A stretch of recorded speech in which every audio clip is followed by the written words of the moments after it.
अरे क्या कर रही हो ये? मैंने लगवाया, ये तेरे बाप ने नहीं लगवाया बोर्ड। तोड़ेगी इसको? अरे टाइल तोड़ेगी क्या? मैंने लगवाई है टाइलें, तेरे बाप ने नहीं लगवाई है। अब तू गया बेटा, अब तू गया, देख तेरी औकात मैं दिखाता हूँ तुझे। भगवान कितनी ज्यादा गर्मी लग रही है, एसी वेसी चलाओ यार। खबरदार अगर रिमोट को हाथ लगाया तो। ये एसी मेरे बाप ने लगा के दिया है, तुमने नहीं लगाया है।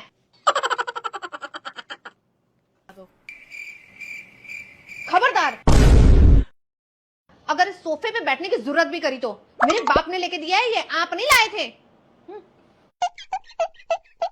अरे अपने तो तुम बार बार सारे कपड़े धो रही हो, मेरे कपड़े क्यों नहीं धुल रहे हैं?